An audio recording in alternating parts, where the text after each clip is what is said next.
হযরত ইব্রাহিম আলাইহিস সালামকে নমরুদ যখন অগ্নিকুণ্ডে নিক্ষেপ করেছিল, তখন তিনি সেই অগ্নিকুণ্ড থেকে আল্লাহ রাব্বুল আলামিনের কুদরতে বের হয়ে অক্ষত অবস্থায়, তার একটা ফসলও জ্বলে নাই। হযরত ইব্রাহিম আলাইহিস সালাম সেই নমরুদের অগ্নিকুণ্ড থেকে আল্লাহ তাআলার কুদরতে রক্ষা পেয়ে তিনি বাবেল শহর ত্যাগ করে বাইতুল মাকদাস চলে গিয়েছিলেন। আল্লাহ রাব্বুল আলামিনের নির্দেশ মোতাবেক তিনি সেখানেই সত্য ধর্ম প্রচারের আত্মনিয়োগ করেন।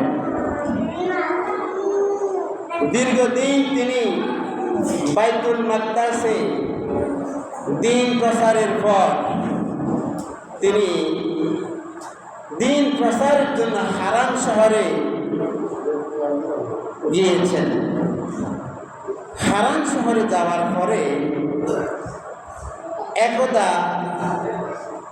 খাজাইনুল ওয়াহ নামক স্থানে তিনি উপস্থিত হন। সেখানে দেখতে পেলেন মানুষ দলে দলে নতুন নতুন পোশাক, উত্তম পোশাক এবং বিভিন্ন রকমের সাজসজ্জায় সজ্জিত হয়ে কোথা যেন যাচ্ছে। আল্লাহ নবী হযরত ইব্রাহিম আলাইহিস সালামের মধ্যে কৌতূহল সৃষ্টি হল। তিনি মানুষকে জিজ্ঞেস করলেন, আপনারা এভাবে সজ্জিত হয়ে সাজিয়ে গুছিয়ে আতর গোলাপ লাগিয়ে কোথা যাচ্ছেন? লোকজন তাকে বললেন, আজকে রাজার মেয়ের স্বয়ম্বর সভা। স্বয়ম্বর সভা বুঝেন? স্বয়ম্বর সভা মানে হচ্ছে যেই সভার মধ্যে রাজার মেয়ে নিজের বরকে বরণ করবেন, পছন্দ করবেন।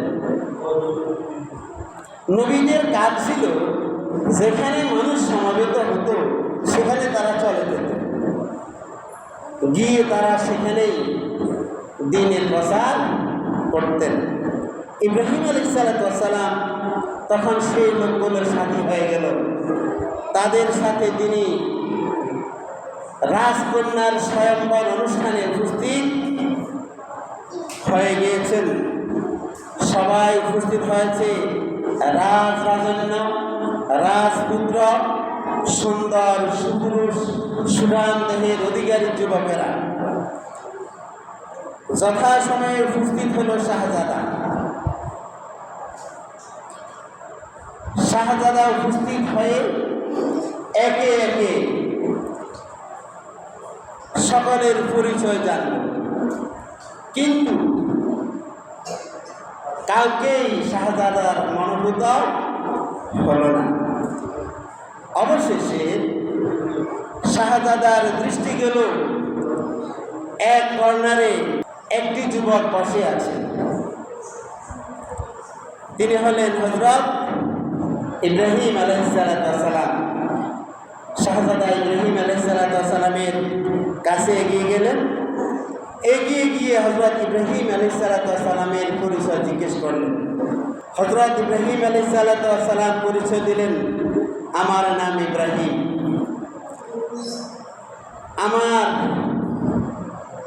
দেশের বাড়ি বাবেল নগর, সেখান থেকে আমি হারনে এসেছি, হারন শহরে এসেছি। তখন শাহজাদা জিজ্ঞেস করল, আপনি কি নবী ইব্রাহিম? হযরত ইব্রাহিম আলাইহিস সালাম বলেন, হ্যাঁ আমি নবী ইব্রাহিম। শাহজাদা বলল, আমরা আপনার কথা শুনেছি, নমরুদ আপনাকে অগ্নিকুণ্ডে নিক্ষেপ করতে চেয়েছিল, কিন্তু সে ব্যর্থ হয়েছে। আপনি সেই ইব্রাহিমই তো? ইব্রাহিম আলাইহিস সালাম বলল, হ্যাঁ আমি সেই ইব্রাহিম। শাহজাদা তখন ইব্রাহিম আলাইহিস সালামের গলায় মালা পরিয়ে দিল, মালা পরিয়ে দিল। ইব্রাহিম আলাইহিসসালামের গলায় যখন শাহজাদা মালা পরিয়ে দিল, রাজা তখন ইব্রাহিম আলাইহিসসালামের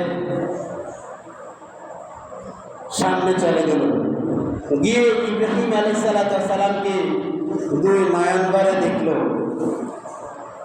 দেখে তিনি তার মেয়েকে বললেন, হে আমার কন্যা, তুমি তোমার বর নির্বাচনে সঠিক সিদ্ধান্ত গ্রহণ করেছ, তুমি কোনো ভুল করো নাই, তুমি রত্নসিদ্ধে ভুল করো নাই। ইব্রাহিম আলাইহিসসালাম তিনি ছিলেন খুবই সুন্দর, অনন্য সুন্দরের অধিকারী ছিলেন, রূপের পিরামিড ছিলেন, তার উপরে ছিল নবুয়তের নূর, নূরে নূরে নূরানি চেহারার অধিকারী তিনি ছিলেন। বিশ্বনবী সাল্লাল্লাহু আলাইহি সাল্লাম প্রায় বলতেন, আমি আমার পিতৃপুরুষ হযরত ইব্রাহিম আলাইহিসসালামের চেহারা পেয়েছি। রাসূল সাল্লাল্লাহু আলাইহি ওয়াসাল্লাম প্রায় বলতেন এই কথা। অনন্য সুন্দরের অধিকারী ছিলেন ইব্রাহিম আলাইহিসসালাম। যখন জন্মগ্রহণ করেছেন, আপনারা তো জানেন, নমরুদের ভয়ে তাকে গুহার মধ্যে রেখেছিল। ইব্রাহিম আলাইহিসসালামের পিতা আজর ইব্রাহিম আলাইহিসসালামের মার সাথে সাথে গিয়েছিল, তখন দেখে বিস্মিত হয়ে গেল, as a man or angel, এ কি মানুষ, এ কি মানুষের বাচ্চা নাকি ফেরেশতা? ইব্রাহিম আলাইহিসসালামের পিতা পর্যন্ত বিস্মিত হয়ে গিয়েছিল, এটা কার সন্তান? ইব্রাহিম আলাইহিসসালামের মা বলেছেন, এটা তোমার সন্তান। আজব বিশ্বাস করছিল, আমার সন্তান এত সুন্দর হবে, এত সুন্দর কি মানুষ হতে পারে? বলল, তুমি যে একদিন গোপনে এসেছিলে, আমার সাথে দেখা করে গিয়েছিলে, আমাকে সময় দিয়ে গিয়েছিলে, সেই ফসল আমার এই পরিচালিত সন্তান। তাহলে ইব্রাহিম আলাইহিসসালাম এত সুন্দর ছিলেন, নিজের বাপ পর্যন্ত তার সত্যি বিশ্বাস করতে পারছিল। এই পর্যন্ত থাকলো, সময় নেই, জন্য আমি সামনে আরেকটা অন্য সময় ইনশাআল্লাহ। তো বলছিলাম, ইব্রাহিম আলাইহিসসালাম দীর্ঘদিন সেই শ্বশুরালয়ে হারন শহরে দ্বীনের প্রচার করেছিলেন।